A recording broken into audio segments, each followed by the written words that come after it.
શ્રી ગણેશાય નમઃ. નમસ્કાર દર્શક મિત્રો. સૂર્યનું મીન રાશિનું ગોચર. જો તમારે વારે ઘડીએ નોકરી બદલાયા કરે છે, કોઈ એક જગ્યાએ સ્થિર નથી થવાતું, નોકરીમાં તકલીફો આવ્યા કરે છે, તમારે ખૂબ સંઘર્ષ કરવા પડે છે, ચિંતાઓ વધારે રહે છે, જૂઠા આરોપો લાગે છે, તો આ બધી સૂર્ય ગ્રહ સારા ન હોવાની નિશાનીઓ છે. જો તમને પણ આવું થતું હોય, આ સિવાય બી સૂર્યથી શું સમસ્યા બીજી થાય કે કોઈ પણ વસ્તુનું શુભ ફળ જલ્દી ન મળે, દિલની સમસ્યા થાય, અને ખાસ પિતાના સુખમાં તકલીફ આવે, પિતાનો સાથ સહકાર ના મળે, કેમ કે સૂર્યને પિતા કયા છે. બીજું, સામાજિક રીતે તમે એકલા પડી જાય, તમને એમ લાગે કે હું એકલો જ છું, મારા સાથે કોઈ નથી, સમાજનો અને બધા પરિવારનો વિરોધનો સામનો કરવો પડે. તો આ બધાય સૂર્ય જે સ્થિતિ સારી ન હોય તો તમે આ રીતે અનુભવો. પણ જો સારું હોય, સૂર્યનું પરિણામ તમને સારું કુંડળીથી મળતું હોય, આમાં જન્મકુંડળીના ગ્રહો પણ આપણે દર વખત કહીએ છીએ તમારે જોવાના. જન્મકુંડળી આ તો ગોચર ગ્રહની અસર છે, પણ તમારી જન્મકુંડળીમાં જો સારું હશે તો એ પ્રમાણે શુભ ફળ તમને મળવાનું જ છે. તો સૂર્યથી બીજું સારું શું પ્રાપ્ત થાય? સૂર્ય શુભ હોય તો જાતકને, જે તે વ્યક્તિને સારું માન સન્માન મળે, પ્રતિષ્ઠા મળે. સરકારી નોકરીના કારક સૂર્ય ગણાય છે. સરકારી નોકરી મળે. સૂર્યની ઉર્જા કહે છે. પૃથ્વી પર સૌથી મોટો ઉર્જાનો સ્ત્રોત્ર સૂર્ય છે. સૂર્યના ઉદયથી બધું સ્પષ્ટ દેખાય, અંધકાર બધો દૂર થાય. એમ સૂર્ય જીવનનો પણ અંધકાર દૂર કરે છે અને એક આગવી પ્રતિભા ઉપસાવે છે. સૂર્ય રાજા બનાવે છે, દરિદ્રતામાંથી મુક્તિ અપાવે અને સારા ટોચ ઉપર બેસાડે. સૂર્ય સર્વપ્રકાશક, સર્વ કલ્યાણકારી સૂર્યને કહ્યા છે. ભગવાનના નેત્ર સૂર્યને ગણ્યા છે. એવું કહેવાય છે કે સૂર્ય એટલે કેન્દ્ર સરકાર અને ચંદ્ર એટલે રાજ્ય સરકાર. તો હવે આ સૂર્યનું જે છે એ તારીખ 14મી માર્ચ 2023 ગુરુવારે બપોરે 12:34 સૂર્ય કુંભ રાશિમાંથી રાશિ પરિવર્તન કરી મીન રાશિમાં ગોચર કરે છે. જે ગુરુની અધિપત્યવાળી મીન રાશિમાં, એટલે કે ગુરુના ઘરમાં સૂર્ય 1 મહિના સુધી ગોચર કરશે. મીન રાશિમાં રાહુ અને બુધ પણ ગોચર કરે છે. એટલે હવે સૂર્ય રાહુ બુધની યુતિ, એમના પિતા જે છે ને સૂર્યના, એ કશ્યપ મુનિ છે અને માતા અદિતિ છે. જગતના પિતા સૂર્યને ગણ્યા છે. સૌ પ્રથમ આપણે જાણીએ કે સૂર્ય એટલે આત્મા, સૂર્ય એટલે પિતા. આત્મા અને પિતાના કારક એ સૂર્ય છે. રાજનીતિના પણ કારક છે. રાજનીતિ ક્ષેત્રે કોઈને જોવું હોય ને તો કુંડળીમાં જ બતાવી દેવાનું કે ભાઈ મારે સૂર્ય કઈ રીતે છે. એમની પ્રિય ધાતુ તાંબુ છે.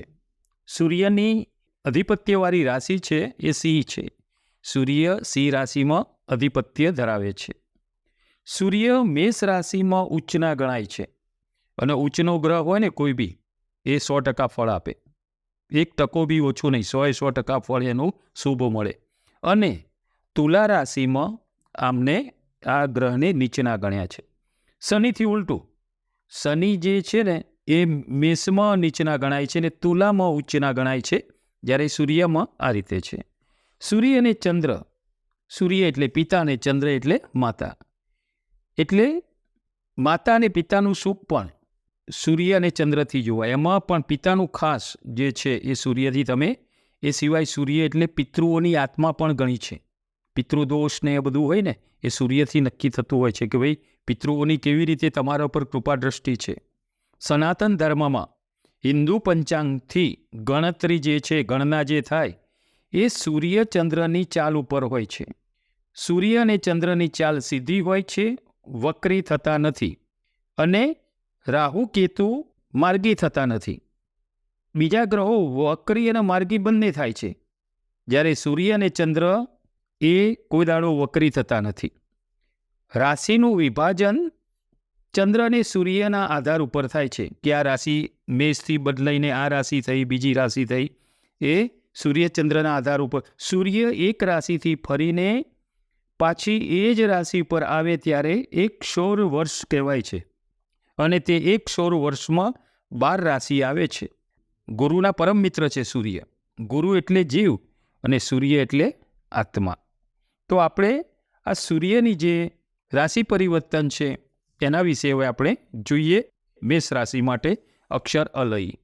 મેષ રાશિ માટે સૂર્યનું કુંભ રાશિનું ગોચર તમારી રાશિથી 12મા વ્યય સ્થાનેથી ગુરુની મીન રાશિમાં રાહુ બુધ સાથે યુતિ કરીને થતું આ ગોચર તમારા માટે નાણાકીય જાવક એટલે કે ખર્ચ વધે. નાણાં ખર્ચાય તમારા ધાર્યા કરતાં વિશેષ આયોજન તમારું જે છે ને જે આયોજન હોય ને એ પણ ખોટું પડે. ધાર્યા કરતાં વધારે ખર્ચ થાય. આકસ્મિક ખર્ચ, તેનાથી તમારે કર્જ પણ વધી શકે. પરંતુ તમારે અહીંયા એક સારો પાછું એક યુતિ છે તમારા રાશિમાં કે આવક પણ તમારી થશે. કેમ કે 14મી માર્ચ છે એટલે એ જ દિવસે જે રાશિ પરિવર્તન થાય છે સૂર્યનું, એ જ દિવસે તમારી રાશિમાં રાત્રે 10:39 સુધી ગોચર કરતા ચંદ્ર જે તમારી રાશિમાં ચંદ્રમાં ગુરુ સાથે યુતિ કરશે. અને તમને ખબર જ છે ગુરુચંદ્રની યુતિ એટલે. અને મંગળની મેષ રાશિમાં ખૂબ જ સારી તમને આ નોકરી વ્યવસાયથી આર્થિક લાભ મળે, આવક થાય. ગજકેસરી યોગ બને ગુરુચંદ્રથી. ગજકેસરી યોગ તમારી રાશિમાં બને છે. 12મું સ્થાન શુભ ગણાતું નથી અને આમે 12મું સ્થાન વ્યયનું છે એટલે શુભ નથી. એટલે સ્વાભાવિક છે કે કોઈ બી આવક આવે ગમે પણ ખર્ચ કરવો એ કોઈને ગમતું નથી. એટલે વ્યય થાય, જાવક થાય તે કોઈને પણ ન ગમે. એટલે આ સ્થાન શુભ નથી ગણાતું. અને રાહુ સાથે યુતિથી ગ્રહણ દોષ કરે છે. આથી ગ્રહણ દોષમાં શું થાય? તમે મન ખોલીને વાત ન કરી શકો. તમે ચૂપચાપ મૂંગા મોડે તમારી તકલીફ સહન કરતા રહો. કોઈને ભડક પણ ના પહોંચવા દો કે તમે કેવી પરિસ્થિતિમાં છો, તમારી સ્થિતિ કેવી છે. તમે શાંત રીતે, મૌન રીતે તમે આ સ્થિતિમાં પસાર થાવ. સૂર્યની ફક્ત એક જ દ્રષ્ટિ છે, એ 7મી દ્રષ્ટિ છે. 7મી દ્રષ્ટિથી સૂર્ય તમારા 6ઠ્ઠા ભાવને જોશે. 6ઠ્ઠું સ્થાન એટલે 6ઠ્ઠા સ્થાન ઉપર સૂર્યનો પ્રભાવ ખૂબ સારો હોય છે. કુંડળીમાં 6ઠ્ઠા સ્થાને સૂર્ય હોય ને તો દુશ્મન ઉપર દમન કરનારા એવું ગણાય છે. એટલે શત્રુઓ ઉપર અંકુશ રહે, પરિસ્થિતિ બદલાય. જે તમારા વિરુદ્ધ બોલતા હોય ને એ આ સમયમાં તમને નવાઈ લાગે કે આ વહેણ કઈ રીતે બદલાયું. આ સ્થિતિમાં રાજનીતિમાં તમને જો તમે હશો તો આ સમય શુભ છે. રાજનીતિમાં આ તમારા માટે સારો સમય છે. ગુરુની રાશિમાં સૂર્ય, બુધ અને રાહુ આ રાજનીતિમાં સફળતા અપાવે, તમારી પ્રતિષ્ઠા વધે અને તમારું સારું પરિણામ એમાં તમે લાવી શકો. તો આ હતી મેષ રાશિ માટે સૂર્યની મીન રાશિની ગોચરની ફળાદીશ. નમો નારાયણ.